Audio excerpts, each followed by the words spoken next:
मेरे प्यारे देशवासियों, नमस्कार। मन की बात की शुरुआत में आज मैं आप सबके साथ एक खुशखबरी साझा करना चाहता हूं। हर भारतीय को यह जानकर गर्व होगा कि देवी अन्नपूर्णा की एक बहुत पुरानी प्रतिमा कनाडा से वापस भारत आ रही है। यह प्रतिमा लगभग 100 साल पहले 1913 के करीब वाराणसी के एक मंदिर से चुराकर देश से बाहर भेज दी गई थी। मैं कनाडा की सरकार और इस पुण्य कार्य को संभव बनाने वाले सभी लोगों का इस सहृदयता के लिए आभार प्रकट करता हूँ। माता अन्नपूर्णा का काशी से बहुत ही विशेष संबंध है। अब उनकी प्रतिमा का वापस आना हम सभी के लिए सुखद है। माता अन्नपूर्णा की प्रतिमा की तरह ही हमारी विरासत की अनेक अनमोल धरोहरें अंतर्राष्ट्रीय गिरोहों का शिकार होती रही है। ये गिरोह अंतर्राष्ट्रीय बाजार में इन्हें बहुत ऊंची कीमत पर बेचते हैं। अब इन पर सख्ती तो लगाई ही जा रही है। इनकी वापसी के लिए भारत ने अपने प्रयास भी बढ़ाए हैं। ऐसी कोशिशों की वजह से बीते कुछ वर्षों में भारत कई प्रतिमाओं और कलाकृतियों को वापस लाने में सफल रहा है। माता अन्नपूर्णा की प्रतिमा की वापसी के साथ एक संयोग ये भी जुड़ा है कि कुछ दिन पूर्व ही वर्ल्ड हेरिटेज वीक मनाया गया है। वर्ल्ड हेरिटेज वीक संस्कृति प्रेमियों के लिए पुराने समय में वापस जाने, उनके इतिहास के अहम पड़ावों को पता लगाने का एक शानदार अवसर प्रदान करता है। कोरोना कालखंड के बावजूद भी इस बार हमने इनोवेटिव तरीके से लोगों को ये हेरिटेज वीक मनाते देखा। क्राइसिस में कल्चर बड़े काम आता है। इससे निपटने में अहम भूमिका निभाता है। टेक्नोलॉजी के माध्यम से भी कल्चर एक इमोशनल रिचार्ज की तरह काम करता है। आज देश में कई म्यूजियम्स और लाइब्रेरीज अपने कलेक्शन को पूरी तरह से डिजिटल बनाने पर काम कर रहे हैं। दिल्ली में हमारे राष्ट्रीय संग्रहालय ने इस संबंध में कुछ सराहनीय प्रयास किए हैं। राष्ट्रीय संग्रहालय द्वारा करीब 10 वर्चुअल गैलरीज इंट्रोड्यूस करने की दिशा में काम चल रहा है न मजेदार? अब आप घर बैठे दिल्ली के नेशनल म्यूजियम गैलरीज का टूर कर पाएंगे, जहां एक और सांस्कृतिक धरोहरों को टेक्नोलॉजी के माध्यम से अधिक लोगों तक पहुंचाना अहम है। वहीं इन धरोहरों के संरक्षण के लिए टेक्नोलॉजी का उपयोग भी महत्वपूर्ण है। हाल ही में एक इंटरेस्टिंग प्रोजेक्ट के बारे में पढ़ रहा था। नॉर्वे के उत्तर में स्वालबार्ड नाम का एक द्वीप है। इस द्वीप में एक प्रोजेक्ट आर्कटिक वर्ल्ड आर्काइव बनाया गया है। इस आर्काइव में बहुमूल्य हेरिटेज डेटा को इस तरह से रखा गया है कि किसी भी प्रकार के प्राकृतिक या मानव निर्मित आपदाओं से प्रभावित न हो सके। अभी हाल ही में यह भी जानकारी आई है कि अजंता गुफाओं की धरोहर को भी डिजिटाइज करके इस प्रोजेक्ट में संजोया जा रहा है। इसमें अजंता गुफाओं की पूरी झलक देखने को मिलेगी। इसमें डिजिटलाइज और रिस्टोर्ड पेंटिंग के साथ साथ इससे संबंधित दस्तावेज और कोट्स भी शामिल होंगे। साथियों, महामारी ने एक और जहां हमारे काम करने के तौर तरीकों को बदला है, तो दूसरी ओर प्रकृति को नए ढंग से अनुभव करने का भी अवसर दिया है। प्रकृति को देखने के हमारे नजरिए में भी बदलाव आया है। अब हम सर्दियों के मौसम में कदम रख रहे हैं। हमें प्रकृति के अलग अलग रंग देखने को मिलेंगे। पिछले कुछ दिनों से इंटरनेट चेरी ब्लॉसम की वायरल तस्वीरों से भरा हुआ है। आप सोच रहे होंगे, जब मैं चेरी ब्लॉसम की बात कर रहा हूं तो जापान की इस प्रसिद्ध पहचान की बात कर रहा हूं। लेकिन ऐसा नहीं है। ये जापान की तस्वीरें नहीं है। ये अपने मेघालय के शिलांग की तस्वीरें हैं। मेघालय की खूबसूरती को इन चेरी ब्लॉसम्स ने और बढ़ा दिया है। साथियों, इस महीने 12 नवंबर से डॉक्टर सलीम अली जी का 125वां जयंती समारोह शुरू हुआ है। डॉक्टर सलीम ने पक्षियों की दुनिया में बर्ड वॉचिंग को लेकर उल्लेखनीय कार्य किया है। दुनिया के बर्ड वॉचर्स को भारत के प्रति आकर्षित भी किया है। मैं हमेशा से बर्ड वॉचिंग के शौकीन लोगों का प्रशंसक रहा हूँ। बहुत धैर्य के साथ वो घंटों तक सुबह से शाम तक बर्ड वॉचिंग कर सकते हैं, प्रकृति के अनूठे नजारों का लुत्फ उठा सकते हैं और अपने ज्ञान को हम लोगों तक भी पहुंचाते रहते हैं। भारत में भी बहुत सी बर्ड वॉचिंग सोसाइटी सक्रिय है। आप भी जरूर इस विषय के साथ जुड़िए। मेरी भागदौड़ की जिंदगी में मुझे भी पिछले दिनों केवड़िया में पक्षियों के साथ समय बिताने का बहुत ही यादगार अवसर मिला। पक्षियों के साथ बिताया हुआ समय आपको प्रकृति से भी जोड़ेगा और पर्यावरण के लिए भी प्रेरणा देगा। मेरे प्यारे देशवासियों, भारत की संस्कृति और शास्त्र हमेशा से ही पूरी दुनिया के लिए आकर्षण के केंद्र रहे हैं। कई लोग तो इनकी खोज में भारत आए और हमेशा के लिए यहीं के होकर रह गए, तो कई लोग वापस अपने देश जाकर इस संस्कृति के संवाहक बन गए। मुझे जॉनस मसेट्टी के काम के बारे में जानने का मौका मिला, जिन्हें विश्वनाथ के नाम से भी जाना जाता है। जोनस ब्राजील में लोगों को वेदांत और गीता सिखाते हैं। वे विश्व विद्या नाम की एक संस्था चलाते हैं, जो रियो डी जेनेरो से घंटे भर की दूरी पर पेट्रोपोलिस के पहाड़ों में स्थित है। जॉनस ने मैकेनिकल इंजीनियरिंग की पढ़ाई करने के बाद स्टॉक मार्केट में अपनी कंपनी में काम किया। बाद में उनका रुझान भारतीय संस्कृति और खासकर वेदांत की तरफ हो गया। स्टॉक से लेकर के स्पिरिचुअलिटी तक वास्तव में उनकी एक लंबी यात्रा है। जॉनस ने भारत में वेदांत दर्शन का अध्ययन किया और 4 साल तक वे कोयम्बतूर के आर्ष विद्या गुरुकुलम में रहे। जॉनस में एक और खासियत है, वह अपने मैसेज को आगे पहुंचाने के लिए टेक्नोलॉजी का प्रयोग कर रहे हैं। वह नियमित रूप से ऑनलाइन प्रोग्राम्स करते हैं। वे प्रतिदिन पॉडकास्ट करते हैं। पिछले 7 वर्षों में जॉनस ने वेदांत पर अपने फ्री ओपन कोर्सेज के माध्यम से 1.5 लाख से अधिक स्टूडेंट्स को पढ़ाया है। जॉनस न केवल एक बड़ा काम कर रहे हैं, बल्कि उसे एक ऐसी भाषा में कर रहे हैं जिसे समझने वालों की संख्या भी बहुत अधिक है। लोगों में इसको लेकर काफी रुचि है कि कोरोना और क्वारंटाइन के इस समय में वेदांत कैसे मदद कर सकता है।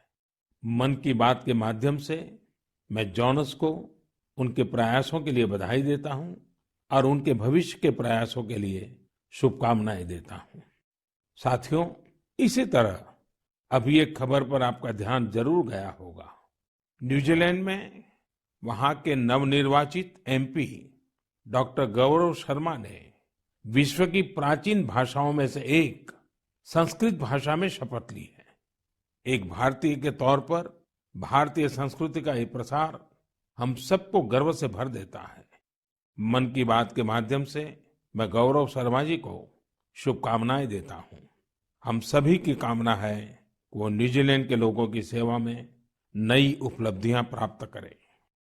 मेरे प्यारे देशवासियों, कल 30 नवंबर को हम श्री गुरु नानक देव जी का 551वां प्रकाश पर्व मनाएंगे।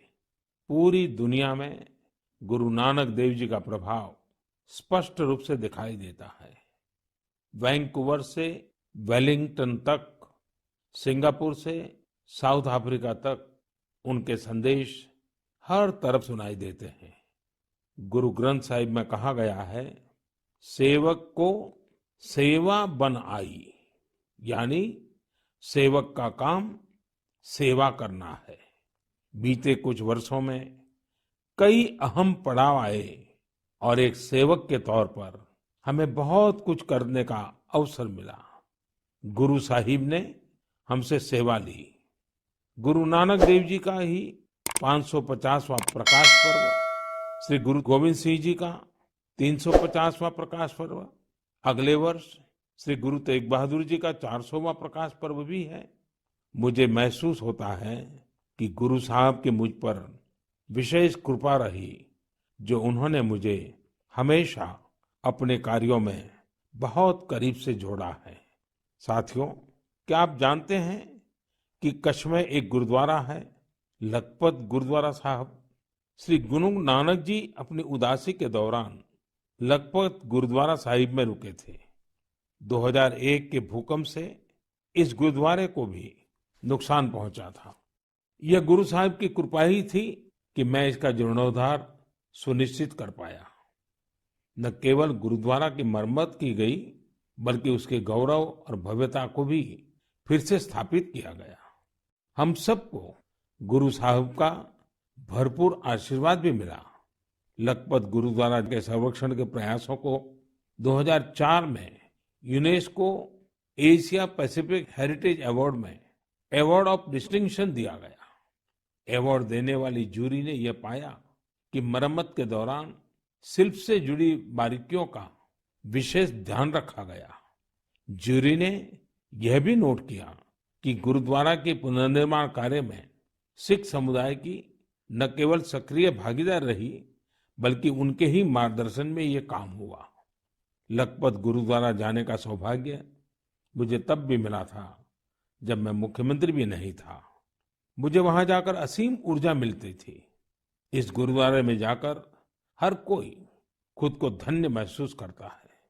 मैं इस बात के लिए बहुत कृतज्ञ हूं कि गुरु साहब ने मुझसे निरंतर सेवा ली है। पिछले वर्ष नवंबर में ही करतारपुर साहिब कॉरिडोर का खुलना बहुत ही ऐतिहासिक रहा। इस बात को मैं जीवन भर अपने हृदय में संजोकर रखूंगा। ये हम सभी का सौभाग्य है कि हमें श्री दरबार साहिब की सेवा करने का एक और अवसर मिला। विदेश में रहने वाले हमारे सिख भाई बहनों के लिए अब दरबार साहिब की सेवा के लिए राशि भेजना और आसान हो गया है। इस कदम से विश्व भर की संगत दरबार साहिब के और करीब आ गई है।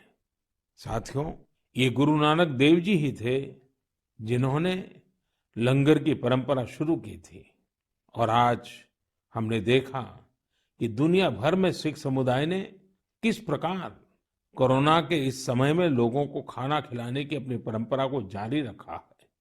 मानवता की सेवा की ये परंपरा हम सभी के लिए निरंतर प्रेरणा का काम करती है। मेरी कामना है हम सभी सेवक की तरह काम करते रहें। गुरु साहिब मुझसे और देशवासियों से इसी प्रकार सेवा लेते रहें। एक बार फिर गुरु नानक जयंती पर मेरी बहुत बहुत शुभकामनाएं। मेरे प्यारे देशवासियों, पिछले दिनों मुझे देश भर की कई यूनिवर्सिटीज के स्टूडेंट के साथ संवाद का, उनकी एजुकेशन जर्नी के महत्वपूर्ण इवेंट्स में शामिल होने का अवसर प्राप्त हुआ है। टेक्नोलॉजी के जरिए मैं आईआईटी गुवाहाटी, आईआईटी दिल्ली, गांधीनगर की दीनदयाल पेट्रोलियम यूनिवर्सिटी, दिल्ली की जेएनयू, मैसूर यूनिवर्सिटी और लखनऊ यूनिवर्सिटी के विद्यार्थियों से कनेक्ट हो पाया। देश के युवाओं के बीच होना बेहद तरोताजा करने वाला और ऊर्जा से भरने वाला होता है। विश्वविद्यालय के परिसर तो एक तरह से मिनी इंडिया की तरह होते हैं। एक तरह जहां इन कैंपस में भारत की विविधता के दर्शन होते हैं, वहीं दूसरी तरफ वहां न्यू इंडिया के लिए बड़े बड़े बदलाव का पैशन भी दिखाई देता है। कोरोना से पहले के दिनों में जब मैं रूबरू किसी इंस्टीट्यूशन के इवेंट में जाता था, तो ये आग्रह भी करता था कि आसपास के स्कूलों से गरीब बच्चों को भी उस समारोह में आमंत्रित किया जाए। वो बच्चे उस समारोह में मेरे स्पेशल गेस्ट बनकर आते रहे हैं। एक छोटा सा बच्चा उस भव्य समारोह में किसी युवा को डॉक्टर, इंजीनियर, साइंटिस्ट बनते देखता है किसी को मेडल लेते हुए देखता है तो उसमें नए सपने जगते हैं। मैं भी कर सकता हूँ, यह आत्मविश्वास जगता है। संकल्प के लिए प्रेरणा मिलती है। साथियों, इसके अलावा एक और बात जानने में मेरी हमेशा रुचि रहती है कि उस इंस्टीट्यूशन के अलुमनाई कौन है। उस संस्थान के अपने अलुमनाई से रेगुलर एंगेजमेंट की व्यवस्था है क्या? उनका अलुमनाई नेटवर्क कितना जीवंत है? मेरे युवा दोस्तों, आप तब तक ही किसी संस्थान के विद्यार्थी होते हैं जब तक आप वहां पढ़ाई करते हैं, लेकिन वहां के एलुमनाई आप जीवन भर आप रहते हैं। स्कूल कॉलेज से निकलने के बाद दो चीजें कभी खत्म नहीं होती हैं। एक, आपकी शिक्षा का प्रभाव, और दूसरा, आपका अपने स्कूल कॉलेज से लगाव। जब कभी एलुमनाई आपस में बात करते हैं तो स्कूल कॉलेज की उनकी यादों में किताबों और पढ़ाई से ज्यादा कैंपस में बिताया गया समय और दोस्तों के साथ गुजारे गए लम्हे होते हैं। और इन्हीं यादों में से जन्म लेता है एक भाव इंस्टीट्यूशन के लिए कुछ करने का। जहां आपके व्यक्तित्व का विकास हुआ है, वहां के विकास के लिए आप कुछ करें। इससे बड़ी खुशी और क्या हो सकती है? मैंने कुछ ऐसे प्रयासों के बारे में पढ़ा है जहां पूर्व विद्यार्थियों ने अपने पुराने संस्थानों को बढ़ चढ़ करके दिया है। आजकल अलुमनाई इसको लेकर बहुत सक्रिय है। आईआईटियंस ने अपने संस्थानों को conference centres, management centres, incubation centres जैसी कई अलग अलग व्यवस्थाएं खुद बनाकर दी हैं। ये सारे प्रयास वर्तमान विद्यार्थियों के लर्निंग एक्सपीरियंस को इम्प्रूव करते हैं। आईआईटी दिल्ली ने एक एंडाउमेंट फंड की शुरुआत की है, जो कि एक शानदार आइडिया है। विश्व की जानी मानी यूनिवर्सिटी में इस प्रकार के एंडाउमेंट्स बनाने का कल्चर रहा है, जो स्टूडेंट्स की मदद करता है। मुझे लगता है कि भारत के विश्वविद्यालय भी इस कल्चर को इंस्टीट्यूशनलाइज करने में सक्षम है। जब कुछ लौटाने की बात आती है तो कुछ भी बड़ा या छोटा नहीं होता है। छोटे से छोटी मदद भी मायने रखती है। हर प्रयास महत्वपूर्ण होता है। अक्सर पूर्व विद्यार्थी अपने संस्थानों के टेक्नोलॉजी अपग्रेडेशन में, बिल्डिंग के निर्माण में, अवार्ड्स और स्कॉलरशिप शुरू करने में, स्किल डेवलपमेंट के प्रोग्राम शुरू करने में बहुत महत्वपूर्ण भूमिका निभाते हैं। कुछ स्कूलों की ओल्ड स्टूडेंट एसोसिएशन ने मेंटरशिप प्रोग्राम शुरू किए हैं। इसमें वे अलग अलग बैच के विद्यार्थियों को गाइड करते हैं, साथ ही एजुकेशन प्रोस्पेक्ट पर चर्चा करते हैं। कई स्कूलों में, खासतौर से बोर्डिंग स्कूलों की एल्यूमनाई एसोसिएशन बहुत स्ट्रांग है, जो स्पोर्ट्स टूर्नामेंट और कम्युनिटी सर्विस जैसी गतिविधियों का आयोजन करते रहते हैं। मैं पूर्व विद्यार्थियों से आग्रह करना चाहूंगा कि उन्होंने जिन संस्था में पढ़ाई की है, वहां से अपनी बॉन्डिंग को और अधिक मजबूत करते रहें। चाहे वह स्कूल हो, कॉलेज हो या यूनिवर्सिटी। मेरा संस्थानों से भी आग्रह है कि एल्यूमनाई एंगेजमेंट के नए और इनोवेटिव तरीकों पर काम करें, क्रिएटिव प्लेटफॉर्म्स डेवलप करें, ताकि एल्यूमनाई की सक्रिय भागीदारी हो सके। बड़े कॉलेज और यूनिवर्सिटीज ही नहीं, हमारे गांवों के स्कूल्स का भी strong, vibrant, active alumni network हो।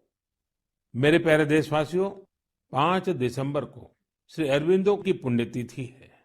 श्री अरबिंदो को हम जितना पढ़ते हैं, उतनी ही गहराई हमें मिलती जाती है। मेरे युवा साथी श्री अरबिंदो को जितना जानेंगे, उतना ही अपने आप को जानेंगे, खुद को समृद्ध करेंगे। जीवन की जिस भाव अवस्था में आप हैं, जिन संकल्पों को सिद्ध करने के लिए आप प्रयासरत हैं, उनके बीच आप हमेशा से ही श्री अरबिंदो को एक नई प्रेरणा देते पाएंगे, एक नया रास्ता दिखाते हुए पाएंगे। जैसे आज जब हम लोकल के लिए वोकल इस अभियान के साथ आगे बढ़ रहे हैं, तो श्री अरबिंदो का स्वदेशी का दर्शन हमें राह दिखाता है। बांग्ला में एक बड़ी ही प्रभावी कविता है, छोइशुतो पॉयमोन्तो आसे तुंग होते दिस्लाई काठी ताऊ आसे पोते प्रोदीप्ति जालिते खेते छूते जेते किछुते लोग नॉय शादीन। यानी हमारे यहाँ सुई और दिया सलाई तक विलायती जहाज से आते हैं। खाने पीने सोने किसी भी बात में लोग स्वतंत्र नहीं है। वो कहते भी थे स्वदेशी का अर्थ है कि हम अपने भारतीय कामगारों कारीगरों की बनाई हुई चीजों को प्राथमिकता दें। ऐसा भी नहीं कि श्री अरबिंदो ने विदेशों से कुछ सीखने का भी कभी विरोध किया हो। जहां जो नया है वहां से हम सीखें। जो हमारे देश में अच्छा हो सकता है उसका हम सहयोग और प्रोत्साहन करें। यही तो आत्मनिर्भर भारत अभियान में वोकल फॉर लोकल मंत्र की भी भावना है। खासकर स्वदेशी अपनाने को लेकर उन्होंने जो कुछ कहा वो आज हर देशवासी को पढ़ना चाहिए। साथियों, इसी तरह शिक्षा को लेकर भी श्री अरबिंदो के विचार बहुत स्पष्ट थे। वो शिक्षा को केवल किताबी ज्ञान डिग्री और नौकरी तक की सीमित नहीं मानते थे। श्री अरबिंदो कहते थे हमारी राष्ट्रीय शिक्षा हमारी युवा पीढ़ी के दिल और दिमाग की ट्रेनिंग होनी चाहिए। यानी मस्तिष्क का वैज्ञानिक विकास हो और दिल में भारतीय भावनाएं भी हो। तभी एक युवा देश का और बेहतर नागरिक बन पाता है। श्री अरबिंदो ने राष्ट्रीय शिक्षा को लेकर जो बात तब कही थी, जो अपेक्षा की थी, आज देश उसे नई राष्ट्रीय शिक्षा नीति के जरिए पूरा कर रहा है। मेरे प्यारे देशवासियों, भारत में खेती और उससे जुड़ी चीजों के साथ नए आयाम जुड़ रहे हैं। बीते दिनों हुए कृषि सुधारों ने किसानों के लिए नई संभावनाओं के द्वार भी खोले हैं। बरसों से किसानों की जो मांग थी, जिन मांगों को पूरा करने के लिए किसी न किसी समय में हर राजनीतिक दल ने उनसे वायदा किया था, वो मांगे पूरी हुई है। काफी विचार विमर्श के बाद भारत की संसद ने कृषि सुधारों को कानूनी स्वरूप दिया। इन सुधारों से न सिर्फ किसानों के अनेक बंधन समाप्त हुए हैं, बल्कि उन्हें नए अधिकार भी मिले हैं, नए अवसर भी मिले हैं। इन अधिकारों ने बहुत ही कम समय में किसानों की परेशानियों को कम करना शुरू कर दिया है। महाराष्ट्र के धुले जिले के किसान जितेंद्र भोईजी ने नए कृषि कानूनों का इस्तेमाल कैसे किया, ये आपको भी जानना चाहिए। जितेंद्र भोईजी ने मक्के की खेती की थी और सही दामों के लिए उसे व्यापारियों को बेचना तय किया। फसल की कुल कीमत तय हुई करीब 3,32,000 रुपये। जितेंद्र भोई को 25,000 रुपये एडवांस भी मिल गए थे। तय ये हुआ था कि बाकी का पैसा उन्हें 15 दिन में चुका दिया जाएगा। लेकिन बाद में परिस्थितियां ऐसी बनी कि उन्हें बाकी का पेमेंट नहीं मिला। किसान से फसल खरीद लो, महीनों महीनों पेमेंट न करो। संभवतः मक्का खरीदने वाले बरसों से चली आ रही उसी परंपरा को निभा रहे थे। इसी तरह 4 महीने तक जितेंद्र जी का पेमेंट नहीं हुआ। इस स्थिति में उनकी मदद की सितंबर में जो पास हुए हैं, जो नए कृषि कानून बने हैं, वो उनके काम आए। इस कानून में ये तय किया गया है कि फसल खरीदने के 3 दिन में ही किसान को पूरा पेमेंट करना पड़ता है और अगर पेमेंट नहीं होता है तो किसान शिकायत दर्ज कर सकता है। कानून में एक और बहुत बड़ी बात है। इस कानून में ये प्रावधान किया गया है कि क्षेत्र के एसडीएम को 1 महीने के भीतर ही किसान की शिकायत का निपटारा करना होगा। अब जब ऐसे कानून की ताकत हमारे किसान भाई के पास थी तो उनकी समस्या का समाधान तो होना ही था। उन्होंने शिकायत की और चंद ही दिन में उनका बकाया चुका दिया गया। यानी कि कानून की सही और पूरी जानकारी ही जितेंद्र जी की ताकत बनी। क्षेत्र कोई भी हो, हर तरह के भ्रम और अफवाहों से दूर सही जानकारी हर व्यक्ति के लिए बहुत बड़ा संबल होती है। किसानों में जागरूकता बढ़ाने का ऐसा ही एक काम कर रहे हैं राजस्थान के बारां जिले में रहने वाले मोहम्मद असलम जी। ये किसान उत्पादक संघ के सीईओ भी हैं। जी हाँ, आपने सही सुना, किसान उत्पादक संघ के सीईओ। उम्मीद है बड़ी बड़ी कंपनियों के सीईओज को ये सुनकर अच्छा लगेगा कि अब देश के दूर दराज वाले इलाकों में काम कर रहे किसान संगठनों में भी सीईओज होने लगे हैं। तो साथियों, मोहम्मद असलम जी ने अपने क्षेत्र के अनेकों किसानों को मिलाकर एक व्हाट्सएप ग्रुप बना लिया है। इस ग्रुप पर वो हर रोज आसपास की मंडियों में क्या भाव चल रहा है, इसकी जानकारी किसानों को देते हैं। खुद उनका एफपीओ भी किसानों से फसल खरीदता है।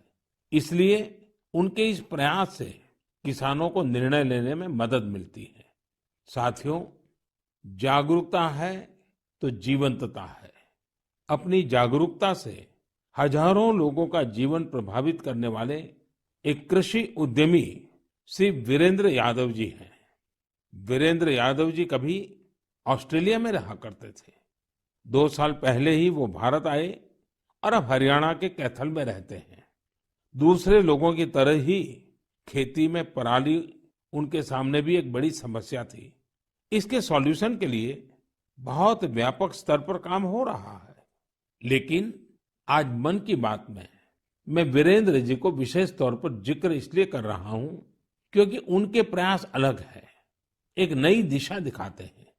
पराली का समाधान करने के लिए वीरेंद्र जी ने पुआल की गांठ बनाने वाली स्ट्रॉ बेलर मशीन खरीदी।